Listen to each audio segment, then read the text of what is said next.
Recording outside is so ghetto. Like, I keep having to stop because people are like walking past, or like this car honk. Like, what? Why is it still going? Thank you. Hi, I'm back at it again with a new video. Tiana here. I am in my car because I had to take my sister to the dentist, and because of, you know, the COVID-19 and all the quarantine and all that stuff, I couldn't go into the dentist with her. So I'm sitting in my car waiting for her to come out, and instead of just using this time to like scroll on Twitter or like take a nap or something, I decided, let me record this video that I've been trying to, you know, mull around in my brain and figure out. Also, I don't have like a stand in my car. I'm recording this with my hands, so like if it's shaky, that's my bad, because I'm holding it and I can't really fix it. Sorry. I got shaky hands. But anyway, let's get into the point of this video. So I wanted to talk about fame. I'm obviously not famous, so I can't really speak to like the personal experience with fame, but it's just been a conversation that's been really I don't know, just mulling about in my brain for a while now, just thinking about how people interact with fame, and specifically like internet fame. Because when you have a YouTube channel, like when you make YouTube videos consistently, like, I won't speak for everybody, but I'm pretty sure like if you're making videos on YouTube, especially now in 2020, like you want to get famous, like you want to, or at least like build like a fan base, or build like a group of people who like care about your content, want to see you do more, want to see like information and stuff from you. And you know, because I'm starting to like take my channel seriously and really like post content on a regular basis, I've been thinking about like what I would do if like one day I just logged on and I had a video that had like 10,000 views and I was getting subscribers all the time. Like, I've been seeing a couple different people who I've recently subscribed to, who are like on, who finally got the algorithm to really lock into their content, and they've gone from like 10,000 followers to like over 100,000 followers in like 2 or 3 months, because their content is being pushed out to everybody. And once you get that bump, once you get that once YouTube likes you, once YouTube has figured out that people are watching your content, people care about what you have to say, you get pushed and you can grow really fast from that. So I've been seeing a couple channels who, again, YouTube randomly put on my page, on the, I guess it's the For You page, I don't know what it's called, but like the page when you first open up YouTube in the app, or I guess on the website. I don't really be paying attention. I don't really go on the YouTube website unless I'm uploading a video. But like, people who just popped up there, and I was like, oh, this video is interesting, and I watched that video, and I watched another video, and I subscribed. And just watching those couple different content creators grow so quickly has really made me like think about, what do you do when that happens to you? And like weirdly enough, as I've been thinking about it and like really like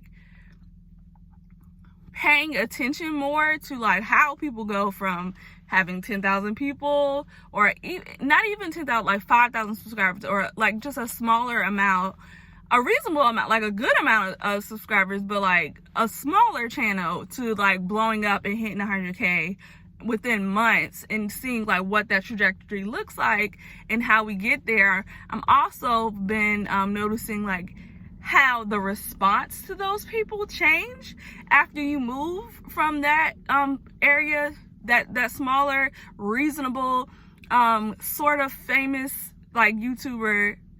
I won't say famous, but like noticeable. Like you probably can like go out and people are like, oh, you're that YouTuber, sort of fame, to like actual fame that could be translated to monetary gain. Because from what I've seen, again, I'm not famous. I don't have YouTube, like a bunch of YouTube subscribers, so I can't speak to it from a personal, but from what I'm seeing from people who've had discussions about like big YouTube growth, and not just big YouTube growth, but people who talk about who are just upfront with like the actual money that they make from YouTube. When you have that smaller amount, that 5,000, that 10,000 subscribers, you're not really getting a lot of money from YouTube. If you're able to finesse that into like sponsorships or stuff like that, then you might be making a decent amount of money, but you're not getting a grip of money from YouTube with those numbers. But once you move to the 100K, you're getting decent money from YouTube, and you're also more easily able to move that into sponsorships and stuff like that. So it's just really interesting to see how the change, not only in the YouTuber and the content, but also in the audience reaction and how that works. So luckily enough for me this week, one of the YouTubers that I was speaking of before that YouTube recommended to me, and I started watching and subscribed and saw their growth pop, posted a video about them and their like big giant growth. So the YouTuber is Kelly Stamps. I feel like I don't know if the internet is weird, because sometimes some content you feel like is ubiquitous. Like you feel like I always see people talking about this person, or this is always like everywhere. If I can't turn around without seeing this. But then you have people who have never even heard of it. Like there are so many YouTubers that I've seen like on TV shows or like mentioned in conversation, and I'm like, what part of YouTube is that? Like I've never even heard of this person. I've never seen a single video. Like YouTube has never shown me anything. So like, I don't know if Kelly is really popular, but I think she just hit like, she might be at like 150K at this point, but she recently hit 100K subscribers, and she did a video talking about going from, you know, her smaller channel where she was getting decent amount of views, but she didn't have like a whole lot of subscribers, to blowing up essentially. I think she said she's had her YouTube channel for like 8 months or something like that. Like she hasn't been on YouTube very long. But she really figured out how to make the platform work for her. And she's really, she talks openly about the techniques and stuff that she's used to grow her channel fast. It's actually really informative if you are trying to grow a YouTube channel, or if you care about learning like the behind the scenes of how stuff works on YouTube. Her channel would be a good channel to subscribe to, or to look at, even if you, because sometimes I watch people channels but I don't subscribe. I am subscribed to Kelly though, but her videos will be good videos to look at if you really care. I'm sorry if the background noises get, I had to wind the windows down because I was in here about to die. Like I was trying to just talk through it, but it was getting a little warm, a little toasty.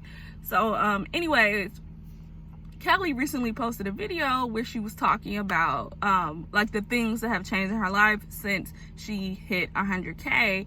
And one of the things that she talked about was something that I had noticed, was her saying basically the way that people interact with her on YouTube has changed drastically since she was a smaller channel. And she has more people who she feel have like more nefarious reasons for contacting her, outside of like the regular, you know, when you get famous and then you have people who are in the industry who try to take advantage of you, who see your talent and see your rise and try to use that to benefit themselves, leeches and people like that. But also people who are fans who have commented on her stuff and congratulate her and knew her win.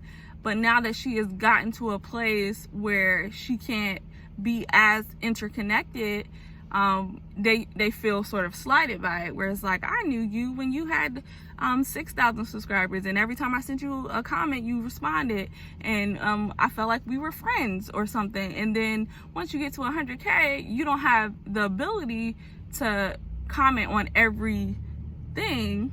You don't have the ability to like be present for every single one of those followers. It's easier when it's 5,000 people trying to get your attention, because 9 times out of 10, even if you have 5,000 subscribers, all 5,000 of those people are not sending you messages. Like, some of those people are passive subscribers. So if you have, let's say 10% of your followers are actually really active and trying to talk to you or whatever, that's 500 people, and that's still a lot of people. But you can kind of respond to that. Like, you can kind of be like, oh, hey, or whatever, and build a relationship with those 500 people. But once you go to 100,000, now that's 10,000 people that are vying for your attention every day, and there's no real way for you to really interact and give everybody the same sort of connection that you may have been able to do when you were younger. So you see people who really wanted to see you be great when it felt like y'all were on the same level, right? And people who feel I don't know, attached to the idea that y'all are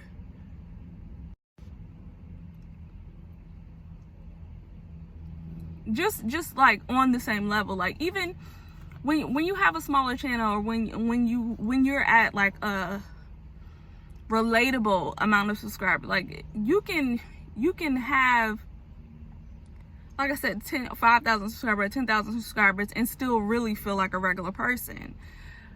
But then once you hit a certain place, those numbers, even if you don't change, even if your content doesn't change, even if you're not one of those people who like do subscriber like updates, like, oh, 10,000 subscriber video or 20,000, like, even if you're one of those people who don't really talk about your subscriber numbers, the way people view you changes, because it's not just them and you and the personal connection. Like, there are thousands, literally thousands of people who also are interacting you in a way that might make someone who was there earlier feel like they're not as special anymore, you know? And I feel like you see that a lot with musicians as well, where people who were on an artist or a band when they had first came out were like, oh, I love this group, they were great, they were fun, they, like, underground and indie. But once they hit mainstream success, once they, you know, hit the Billboard Hot 100, and you know, they got like, I guess, more superficial fans, like fans who, and I'm this kind of fan for a lot of people, but fans who know them from the radio and like listen to the radio hits but don't listen to the albums, or don't like have a big investment in who the artists are. The people who knew them way back when start to feel like the artist changed because they're making music that is going to Billboard, or they have a sort of level of fame that it just makes them feel less attainable. They don't feel like a person anymore. They feel like a brand. And then past like the Kelly Stamps thing, you also have people who go from like the 100,000, who spend years at that 100,000, or like even like 500,000 or 700,000, like, and then once you hit that 1 million on YouTube, there's another shift of people. And I want to talk about Aina specifically. So I've not followed Aina on YouTube for that long. Like, I knew who she was way before I subscribed to her channel. And again, she was one of those people, it was like YouTube kept showing me her videos, and I was like, well, let me just click on the video and see. So I've only been subscribed like maybe 3 years to her channel, and she had not even hit 1 million yet when I subscribed. So whenever she hit 1 million, that's when I was subscribed, like slightly before that. But if you look at like searches, right, of Aina, on Twitter or on any sort of website that like lets you have commentary on, like, if you Google her, see articles and stuff written about her, like. But Twitter is the best place because you can search people's tweets, and I'm gonna talk specifically about that in a minute. But if you look at the conversation about Jackie Aina in 2018, when that's probably when I subscribed to her, in 2018 or 2017, versus the conversation about Jackie Aina in 2020, is a big difference of people feeling like Jackie is too big, right? And the same thing could be said about Alyssa Ashley. And Alyssa Ashley got a big boost from being friends with Jackie. When Jackie hit 1 million, I think, or when Jackie hit 2 million maybe, I think Alyssa was about to hit 1 million. And they were doing videos and content together. And then also, if you follow them both on Twitter, they're always like tweeting and interacting with each other. And I'm pretty sure they're friends in real life. So like, she got that boost. And that's a lot of things people don't talk about on YouTube is they talk a lot about collabs. And collabs are definitely helpful, but if you have a famous friend, when that friend hits milestones, when that friend has like gets to different levels, they sort of pull you up with them. And you can see that with people like what is Morgan Adams. You can see that with Morgan Adams, who she'll tell you herself she had multiple YouTube channels when she was a teenager and in her, well, I guess she's currently in her early 20s, so maybe just when she was a teenager. And now, because of the connection to Shane Dawson, you know, she has millions and millions of YouTube subscribers. And it's not because her content is different. It's not because her content has changed or her content is better, or even that she's posting more consistently, because she really isn't. Like, she posts like maybe once a month. But because she has that connection to someone who had that much fame, that much subscribers, that much presence on the platform, it gives so many more eyes to her content. People who will watch Shane Dawson videos and see her in the videos and think she's funny, think she's interesting, or just want to see more of her, will go looking for her channel so they can get that more content. And that's how I found her.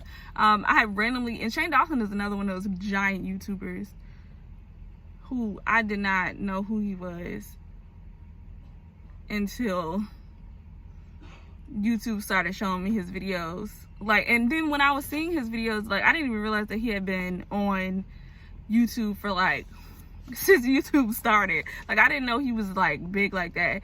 YouTube started showing me his conspiracy videos, and I just thought they were funny. Like, I didn't realize we were meant to take them seriously. I also stopped watching Shane Dawson for a bunch of reasons, but I saw Morgan through him, and also Garrett. I thought Garrett was really funny through him. I never subscribed to Garrett's channel, but I think I subscribed to Morgan.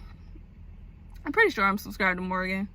But anyways, so back to the main point. If you see the conversation that happens about Jackie Aina versus now versus before she hit 1 million, or before she hit 2 million, before she was everywhere and became the face of Black YouTube, people were really pumping her up, right? People had so much positive to say. People wanted to give her the benefit of the doubt. Anything that she did that might have been questionable, people really were rooting for her. They were like, hey, if you want to subscribe to a Black YouTuber, if you care about Black YouTube, if you want to see Black girls win, like, subscribe to Jackie Aina. She's, you know, she always has the best in mind for us, or she's the queen of Black girl beauty tube, or whatever. But once she actually became the queen, like once she actually became the girl who was the actual face of Black YouTube, who there's Alyssa Ashley, and I guess Arnell, and maybe Makeup Shayla, but I don't even think Makeup Shayla has hit 1 million yet. And like, oh, what's her name? The one that does the Darkest Shade series. I cannot think of what her name is, but she also got a boost from just being associated with Jackie. Like, there aren't really that many Black girls in the space who are getting this sort of press and attention and focus that Jackie is, and a lot of people are jealous, and those are just the facts. Like, jealousy is a normal emotion. I will be the first person to admit that I'm a very naturally envious person. I very much always am looking at people and being like, I want what you have, but like, I'm not, I say envious and not jealous because I feel like jealousy has a more negative connotation. Like, I look at people and I see stuff that they have that I want, or successes that they have that I want, but it doesn't make me feel negative towards them. 9 out of 10 I'll internalize it. Like, why? It's like I look at myself and be like, oh, let me be better in this area. Or it's more like aspirational. Like, I'll look at somebody who has something that I don't have or don't, and it's like, okay, I need to do this so I can have that, or I need to work harder so I can have that. So yeah, I use it as more as fuel for me to be better. But I feel like a lot of people, most people even, I would say, don't know how to channel those negative feelings, and it turns into people hating from outside of the club. Like, you see now the conversation around Jackie Aina has changed so drastically. And listen, I won't sit here and try to act like she's a perfect person, right? I won't act like there's no scandal that she ever had that was unwarranted. Like, there have been things that she's done that I don't agree with. There have been things that she's done that she could have handled better, or she could have done differently. But however, the amount of vitriol that she gets, it's just unnecessary. And the part that's really funny to your girl is that if you look at some of the accounts that spend their days attacking her, who every time she does anything with her name and it comes up, they have something negative to say. If you search those tweets on the Google machine, like, if you search those tweets, you will see that those were fans, right? Those are people who loved her, who, now that she has transitioned to a different level of celebrity, they don't know what to do with their feelings of jealousy. They don't know what to do with those feelings of, I knew you back when you was a regular girl, and you're not better than me now because you're richer, or you're not better than me now because you're famous, you're not better than me now because you're in Essence magazine and you're getting opportunities that I can never dream of. Like, you're not better than me. And it's not that Jackie's saying that she's better, or Jackie's doing anything that's different or spicy, because as long as I follow Jackie, I feel like her content hasn't really changed. Like, she's made a couple videos where it's like bougie makeup or bougie splurging, she's spending a lot of money on products, but like, I feel like that's not that big of a deal. Like, when you have more money, you spend more money. Like, the have people who look at her and feel like she has these successes that you want for yourself. She's done these things that you wish you could have done. She has this access that you wish you had. And instead of you channeling that energy to work harder, to want more for yourself, to plan your life so that you can have access to those things, you get on the internet and say mean things because it's easier. And it's a quicker release of that energy, because you could focus that energy in making your own YouTube channel. You can focus that energy in you know, working harder at your job so you can get a promotion. But that's not going to give you that instant release of you going on the internet and telling her wig is crooked. Like, okay, Ann, like, what did you gain? And specifically, I had seen this guy on Twitter. So I was minding my business, as I tend to do, scrolling on Twitter, and I saw somebody post a tweet, and it was like, I don't want to say the tweet specifically because it was very specific, and if you search the tweet, you could probably find the person I'm talking about. I won't say the tweet, but it was a tweet about something that didn't have nothing to really do much with nothing, but it mentioned James Charles in the tweet. And then the person who tweeted it responded to somebody else who said who has said something, again, not really about anything, just like a little joke response back to his original tweet. And his response was, Jackie Aina and Alyssa Ashley are homophobic, and you love them, or something like that. Because I think the person that responded to him was like, James Charles sucks or something like who nobody should support James Charles or something like that. And then they responded with Jackie Aina and Alyssa Ashley are homophobic, right? And when I saw that conversation, I immediately was like, what? The conversation was so like random, like that response was so random that I just didn't understand what the context was that Jackie Aina and Alyssa Ashley were brought up. So I looked in the comments because I was like, what are they talking about? And I saw a bunch of other people who were like, what? Like, elaborate. What do you mean? When were they homophobic? What was happening? What was said? And I almost responded to the same thing and being like, what is it? Like, I don't want to be supporting people who are homophobic. I don't want to be supporting like problematic people. What did they do? Like, what was said? What was done? And he said it together, and like I said, they're friends in real life. So I'm like, did they do something together? Like, was it a video that they did together, or like a tweet conversation they had? Like, what happened to make them or him believe that they were homophobic? So I couldn't find any context in that thread, so I said, let me search the tweets, because searching tweets on Twitter is my favorite thing to do. And it's not in like the shady, as soon as people get famous, they search your tweets and try to cancel you, which goes back into this conversation, because you have some people who will see you be successful and again be so jealous and so eat up with emotion that they look for reasons why you should not have whatever the fame is, or you should not have whatever it is. And like, sometimes those people, there are people who have done really horrible things or have said really horrible things who don't deserve to have a platform to continue to spread that sort of message or spread that sort of those sort of feelings. But then you also have people who have said things that, if taken out of context, it might be problematic, or if you don't know them or their humor, it might be problematic. Now, I want to be clear. I'm not talking about people who make homophobic jokes. I'm not talking about people who make racist and sexist jokes. I'm talking about people who have had conversations with their friends or people they know in real life, where if you take it out of context of that conversation, then it'll look like they're mean or hateful or doing something that is inappropriate. But people will search those tweets looking for a way to tear you down, looking for a reason for you not to have the thing they feel you don't deserve. So, I lost my train of thought.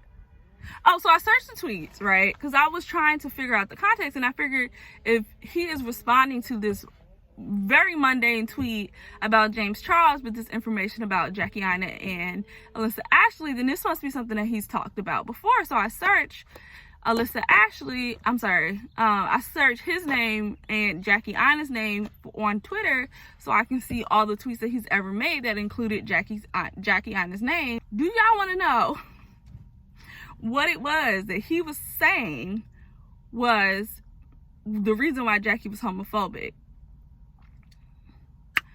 It was because she ate at Chick-fil-A. Now, I understand the problems with Chick-fil-A, right? I get that people were saying that, or not people were saying, but people were showing proof that the company, the people who run the company were using the profits from eating the profits from the company to donate to anti-LGBT communities or organizations or whatever. So I get why people are not supposed to eat at Chick-fil-A, right? And his problem, I don't even think was necessarily that she was eating at Chick-fil-A, but that she posted a video of herself with a Chick-fil-A like bag, and maybe he felt like she was promoting Chick-fil-A. And then when people criticized her for choosing to eat at Chick-fil-A, instead of her having a conversation and being like, you know what, I understand the history of Chick-fil-A's actions. I know that they support things that I don't support. I want to delete the video or remove the video so I don't encourage my fans to support a homophobic business. She just deleted the video. And while I could see how that's problematic, for you to go years furious about her posting a video of her with Chick-fil-A and then deleting the video once she realized, or once she saw that there was pushback for that. I just don't get it. Like, I just don't get it. And that just might be me. Like, I'm not trying to invalidate this person's feelings. Like, they might truly be hurt by the fact that she would support Chick-fil-A, or she would eat there and post about it and make light of the really horrible things that the company has supported. And I don't necessarily feel like they're wrong for not wanting to support Jackie after that. But like, it was just weird. Like, and then if you look at the other tweets from the actual incident of when Jackie had posted the video, you can see that he was trying to get Jackie to respond to him specifically about the situation. And a lot of the anger to me felt more like he was mad that Jackie didn't engage with him, that Jackie wouldn't have a conversation with him specifically about it, and not that she wouldn't talk about it, period. And then if you look further back in the tweets, was a fan. And I was like, I just feel like that's just, like, it made more sense to me once I saw that this was a person who's been subscribed to Jackie for a very long time, who was a fan, who probably like sent her messages all the time, and then when this happened, felt personally attacked because Jackie did not reply to him or didn't apologize to him in the way that he felt like she needed to apologize. And again, you could be mad at whoever you want for whatever reasons you want. It's not my job to tell people that their feelings are invalid or they can't feel however they want to feel about whatever they want to feel. Like, you can be angry. I just think that you get more of that sort of vitriol once you move from a place of acceptable fame. Like, once people stop viewing you as a regular person, you get to a place where people nitpick you and look for reasons to bring you back down to their level because they feel inadequate. They feel jealous. They don't understand why you get to have these things or why you get to live this life and they don't. And like, 9 times out of 10, when you're leaving, and I'm speaking this to anybody, if you find yourself leaving mean and hateful comments to people all the time on the internet, you might want to investigate what within yourself is keeping you this mad at people you don't know. Like, and you see it with literally any celebrity, like anybody that has any sort of fame. You'll have people who are in their comments who go out of their way every time they do anything to just be mean and hateful and say something to try to bring them down a notch.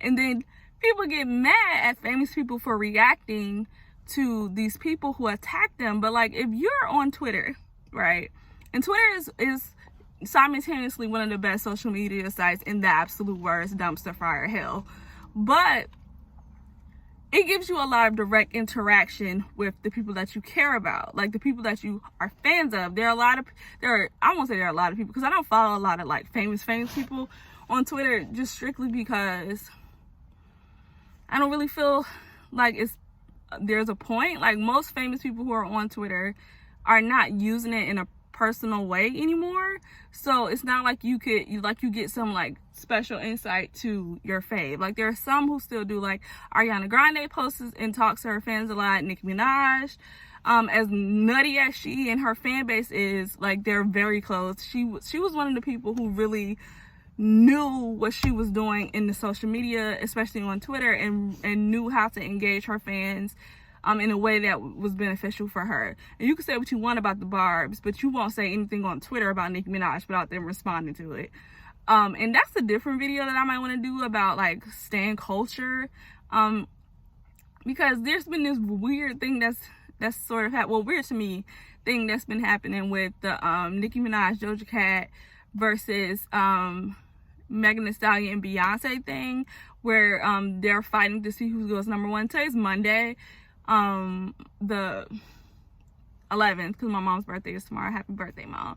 Monday the 11th. So I think today is the day that we'll find out like who ended up going #1. But there was like this whole beef and conversation between the two fan bases, because Nicki Minaj never had a #1 on Billboard, so they were trying to get her to #1. But then I think it's been like a decade since Beyonce has had a #1. And they were trying to get her another #1, and Megan her first #1 or something like that. It was just a whole big thing between the fan bases about who was gonna go #1. And I might do a video specifically about stan culture later on, because stan culture on Twitter is it's like very strange. Like, it's like I just don't get it. I just don't care about anybody that deep to be arguing. Like, for what reason? I don't know. Anyways, but I don't follow any faves on Twitter, because there's really no reason to, unless there's somebody who, like I said, is really interactive with their fans, because then you might have a chance to like connect with your fave. Like, stan Twitter is crazy, but those people talk to their faves like on a daily basis. Like, they have connections with those people that they look up to or idolize. But anyway, to make an extremely long video short, I just really want people to be more aware of their feelings, their emotions, and on whether they're projecting when they have some of these conversations online. Like, are you mad that Jackie posted like a video about her spending a bunch of money and we're in a recession and you feel like she's showing off? Or are you jealous that you don't have the ability to do those things? And like, I do agree that it can be tasteless for people, as rich people, to be flashy, but like, also, are people just not allowed to have success? Like, are they not allowed to have nice things, or are not, like, if they're not being like, look how rich I am, I just don't see the problem with them. Like, I don't see the problem with her posting makeup splurge video. Or like, I know a lot of people were saying, like, people who do like haul videos, or like I guess those are just haul videos, like those I spent $3,000 at Boohoo videos. Like, I think those videos are terrible for environmental reasons, and just gluttony reasons. Like, you don't need to spend that much money on clothes. Like, you don't need to buy that many clothes, especially when you're not gonna wear those clothes. But if that's the kind of content that you make, and those are the people who, like, people subscribe to your channel for that type of content, I don't feel like you should have to apologize for continuing to post that content, even though the rest of the world is going through like some financial difficulties, or like honestly sliding into a depression. It's ghetto. But like, if that's the kind of content you're known for, if that's the kind of content you make, then stand in that. Be that kind of content. Because it was gluttonous before, like, we were in a financial crisis. Like, it was gluttonous before the shutdowns and stuff. So live in that gluttony. Like, I just don't see the reasoning on feeling away. I don't know. I always feel like when I make these kind of videos where I'm just talking straight to the camera, that I don't always like make all my points or make my points clear. We'll find out in editing. Anyway, that is it, I think. Subscribe to this channel if you like this content. Typically I don't make a lot of videos of me talking directly to the camera. Sometimes I feel like I want to make more, and sometimes I feel like I want to make less. But new video every Thursday either way, and I guess we'll find out together what those videos are. I've started to like switch up my content, doing different things. So I guess we'll just see what sticks. And that's what I'll keep making. Find out whatever it is that's the most fun for me to make, or the most interesting for me to make, and then I'll keep making that. So subscribe to the video if you want to see more content like this. like and put in a comment if you like this kind of content, and I'll make more videos of just like stream of thought. This is what I got going on. This is what I've been thinking about. Anyways, see you in the next one.